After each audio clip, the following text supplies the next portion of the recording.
Wonder by R.J. Palacio. Be kind to nature. An announcement came over the huge speakers next to the stadium lights. Welcome, everyone. Welcome to the 23rd annual Big Movie Night at the Broward Nature Reserve. Welcome, teachers and students from MS 342, the William Heath School. A big cheer went up on the left side of the field. Welcome, teachers and students from Glover Academy. Another cheer went up, this time from the right side of the field. And welcome, teachers and students from the Beecher Prep School. Our whole group cheered as loudly as we could.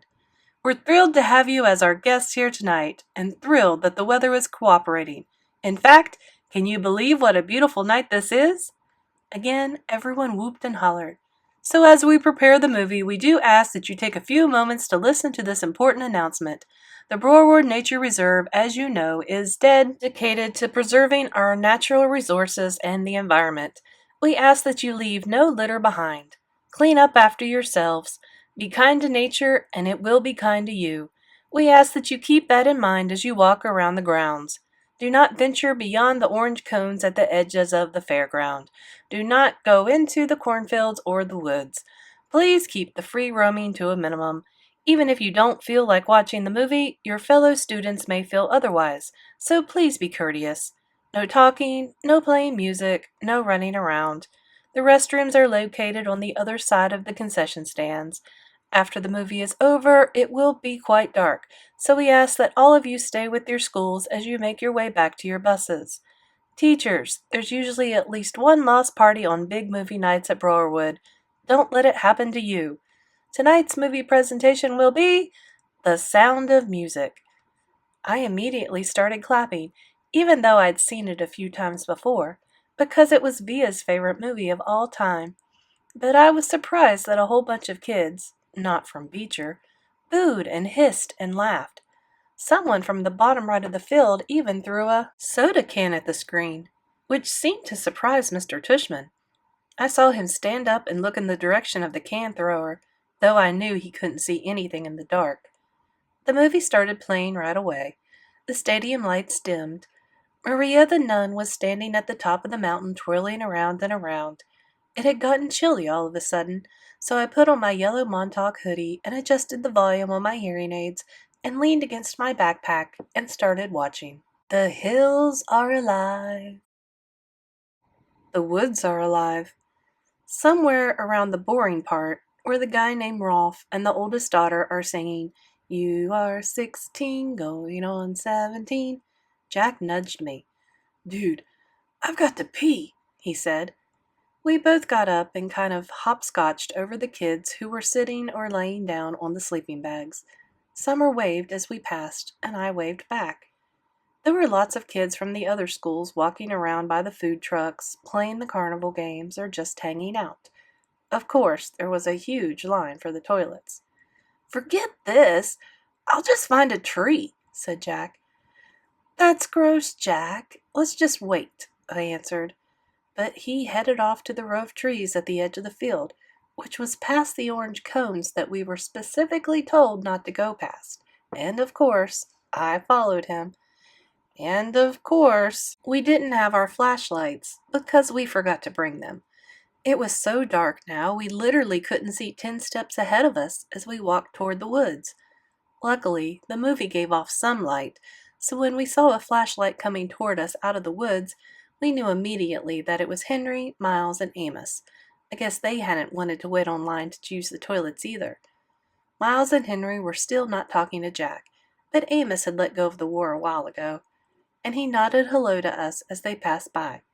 "Be careful of the bears," shouted Henry, and he and Miles laughed as they walked away. Amos shook his head at us like, "Don't pay attention to them." Jack and I walked a little farther until we were just inside the woods.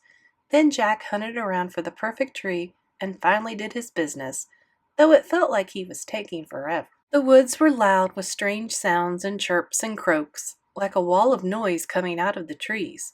Then we started hearing loud snaps not far from us, almost like cap gun pops, that definitely weren't insect noises.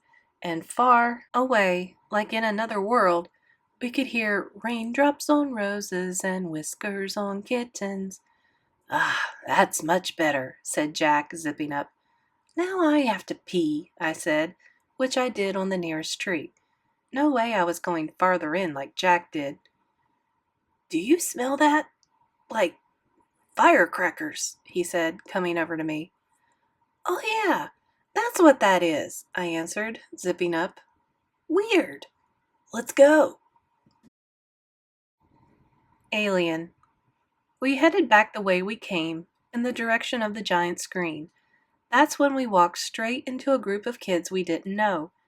They'd just come out of the woods, doing stuff I'm sure they didn't want their teachers to know about. I could smell the smoke now, the smell of both firecrackers and cigarettes. They pointed a flashlight at us. There were 6 of them, 4 boys and 2 girls.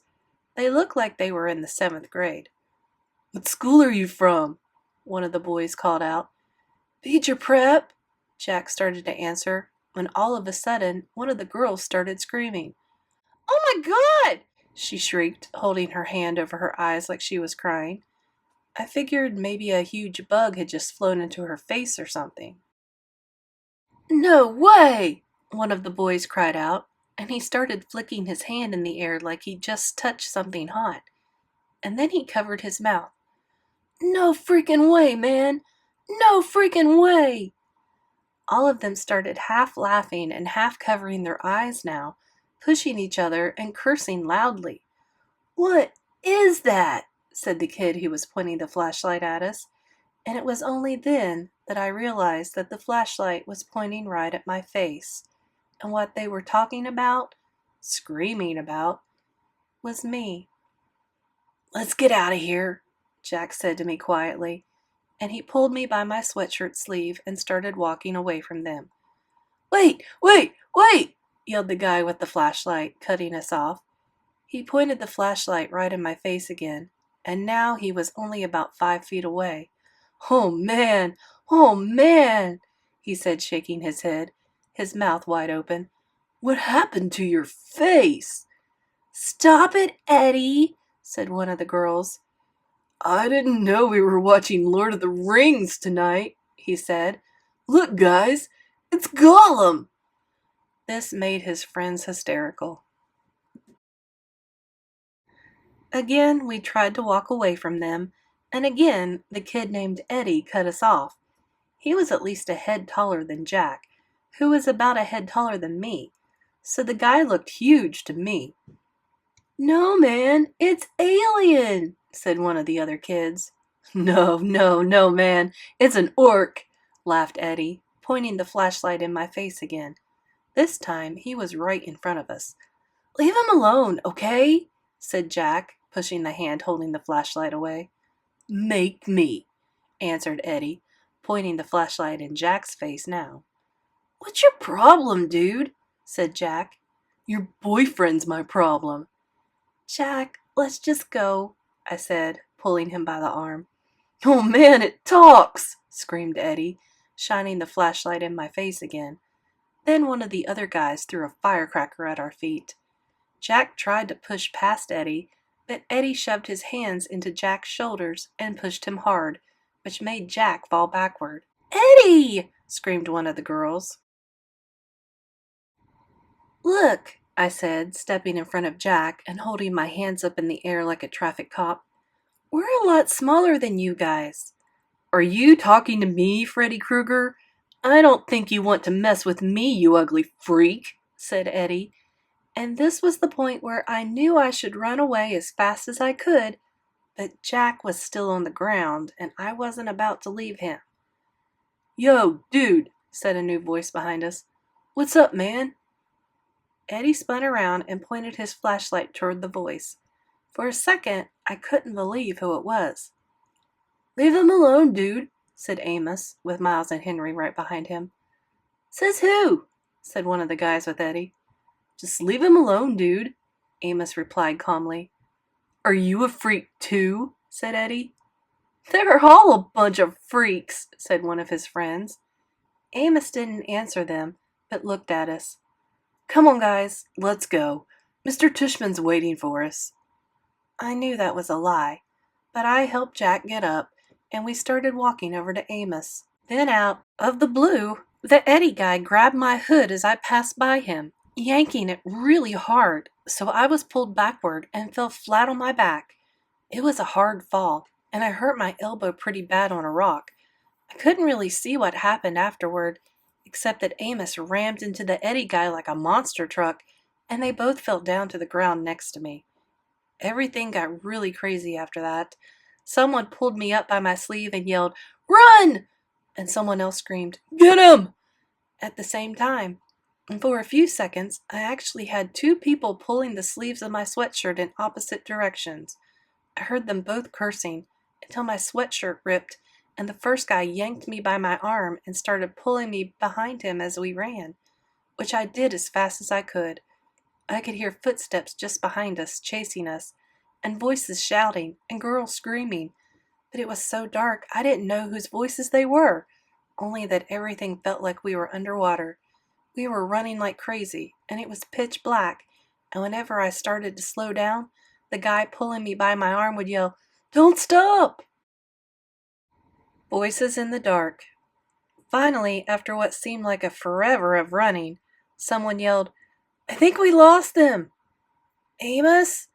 "I'm right here," said Amos's voice a few feet behind us. "We can't stop," Miles yelled from farther up. "Jack!" I yelled. "Whoa," said Jack. "I'm here. I can't see a thing." "Are you sure we lost them?" Henry asked, letting go of my arm. That's when I realized that he'd been the one who was pulling me as we ran. "Yeah." "Shh, let's listen." We all got super quiet, listening for footsteps in the dark. All we could hear were the crickets and frogs and our own crazy panting. We were out of breath, stomachs hurting, bodies bent over our knees. "We lost them," said Henry. "Whoa, that was intense. What happened to the flashlight?" "I dropped it." "How did you guys know?" said Jack. "We saw them before." "They look like jerks." "You just rammed into them," I said to Amos. "I know, right?" laughed Amos. "He didn't even see it coming," said Miles. "He was like, 'Are you a freak too?' And you were like, 'Bam!'" said Jack. "Bam!" said Amos, throwing a fake punch in the air. But after I tackled him, I was like, "Run, Amos, you smuck! He's 10 times bigger than you!" And I got up and started running as fast as I could. We all started laughing. "I grabbed Auggie and I was like, 'Run!'" said Henry. "I didn't even know it was you pulling me," I answered. "That was wild," said Amos, shaking his head. "Totally wild." "Your lip is bleeding, dude." "I got in a couple of good punches," answered Amos, wiping his lip. "I think they were 7th graders. They were huge." "Losers!" Henry shouted really loudly, but we all shushed him. We listened for a second to make sure no one had heard him. "Where the heck are we?" asked Amos. "I can't even see the screen." "I think we're in the cornfields," answered Henry. "Duh, we're in the cornfields," said Miles, pushing a cornstalk at Henry. "Okay, I know exactly where we are," said Amos. "We have to go back in this direction. That'll take us to the other side of the field." "Yo, dudes," said Jack, hand high in the air. "That was really cool of you guys to come back for us. Really cool. Thanks." "No problem," answered Amos, high-fiving Jack. And then Miles and Henry high-fived him too. "Yeah, dudes, thanks," I said, holding my palm up like Jack just had, though I wasn't sure if they'd high-five me too. Amos looked at me and nodded. "It was cool how you stood your ground, little dude," he said, high-fiving me. "Yeah, Auggie," said Miles, high-fiving me. "You were like, 'We're littler than you guys.'" I didn't know what else to say, I laughed. "Very cool," said Henry, and he high-fived me too. "Sorry I ripped your sweatshirt." I looked down, and my sweatshirt was completely torn down the middle. One sleeve was ripped off, and the other was so stretched out it was hanging down to my knees. "Hey, your elbow's bleeding," said Jack. "Yeah," I shrugged. It was starting to hurt a lot. "You okay?" said Jack, seeing my face. I nodded. Suddenly I felt like crying, and I was trying really hard not to do that. "Wait! Your hearing aids are gone!" said Jack. "What?" I yelled, touching my ears. The hearing aid band was definitely gone. That's why I felt like I was underwater. "Oh no," I said, and that's when I couldn't hold it in anymore. Everything that had just happened kind of hit me, and I couldn't help it. I started to cry. Like big crying, what Mom would call the waterworks. I was so embarrassed I hid my face in my arm, but I couldn't stop the tears from coming. The guys were really nice to me, though. They patted me on the back. "You're okay, dude. It's okay," they said. "You're one brave little dude. You know that?" said Amos, putting his arm around my shoulders. And when I kept on crying, he put both his arms around me like my dad would have done, and let me cry. The Emperor's Guard.